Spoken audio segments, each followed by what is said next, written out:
السلام علیکم ورحمۃ اللہ وبرکاتہ۔ میرے پیارے اور عقلمند بچوں، کیسے ہیں آپ؟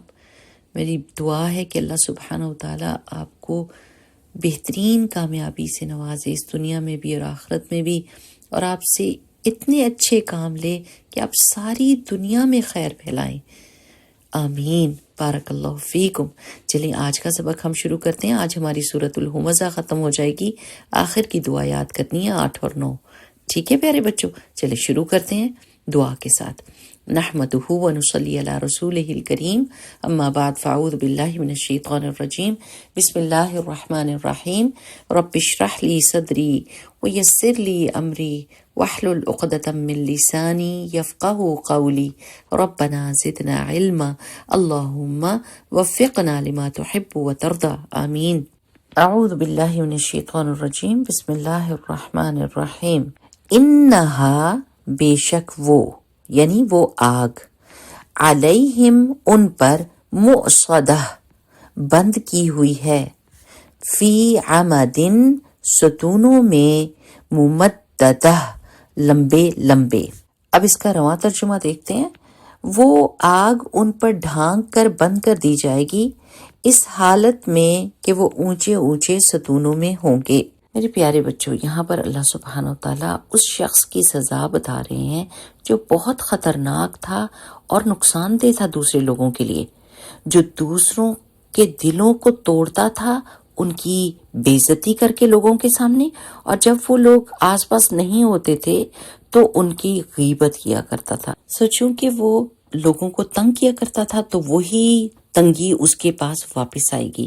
اللہ سبحانہ و تعالیٰ کا ایک اصول ہے، اور وہ ہے الجزاء من جنس العمل۔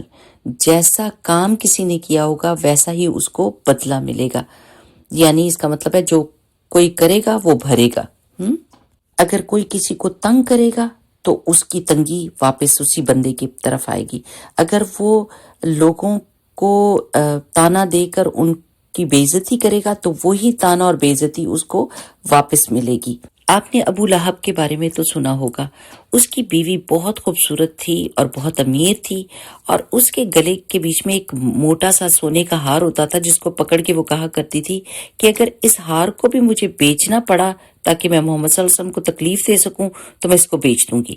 وہ رسول اللہ صلی اللہ علیہ وسلم کے گھر کے باہر کانٹوں والی جھاڑیاں لا کے رکھ دیا کرتی تھی تاکہ بچے اور رسول اللہ صلی اللہ علیہ وسلم کو تکلیف ہو۔ تو اللہ سبحانہ و تعالیٰ نے ہمیں سورۃ اللہب میں بتایا کہ جہنم میں اس کے گلے میں کانٹوں والا ایک ہار ہوگا اور وہ آگ جلانے والی لکڑیوں کو اٹھاتی ہوگی، بس جو اس نے دنیا میں کیا وہی اس کو واپس ملے گا۔ اب میں آپ کو حضرت خباب بن ارت رضی اللہ تعالیٰ عنہ کی کہانی سناؤں گی، جو لوہار تھے اور وہ ام انمار کے غلام تھے۔ جب ام انمار کو پتہ چلا کہ حضرت خباب رضی اللہ تعالیٰ عنہ نے اسلام قبول کر لیا ہے تو وہ بہت غصے میں آئی، اور وہ ان کی دکان پر گئی جہاں وہ گرم لوہے کی سلاخوں سے کام کر رہے تھے، اور اس نے پوچھا کہ کیا تم نے اسلام قبول کر لیا ہے؟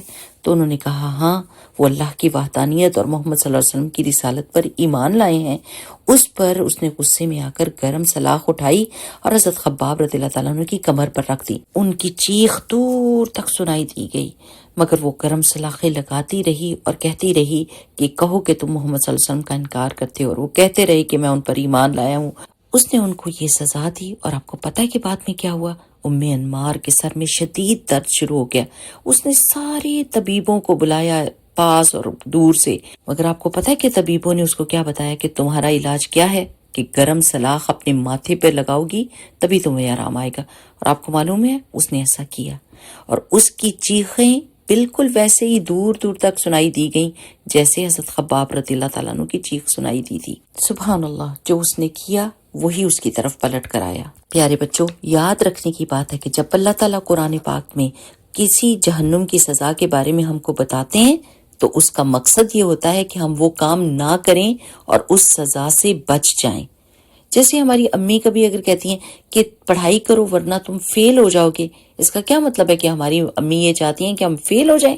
نہیں، بلکہ وہ چاہتی ہیں کہ ہم پڑھائی کر لیں اور فیل ہونے سے بچ جائیں۔ رسول اللہ صلی اللہ علیہ وسلم کی ایک حدیث ہے، ارحموا من فی الارض یرحمکم من فی السماء، یعنی زمین والوں پر رحم کرو تاکہ آسمان والا تم پر رحم کرے۔ پیارے بچوں، دعا کریں کہ اللہ تعالیٰ ہمیں توفیق دے کہ ہم دوسروں کے ساتھ رحم کا معاملہ کریں اور اللہ سبحانہ و تعالیٰ ہمیں جنت الفردوس الاعلی میں جگہ دے، آمین۔ بارک اللہ فیکم، سبحانک اللہم و بحمدک، نشہد ان لا الہ الا انت، نستغفرک و نتوب الیک۔ السلام علیکم ورحمۃ اللہ وبرکاتہ۔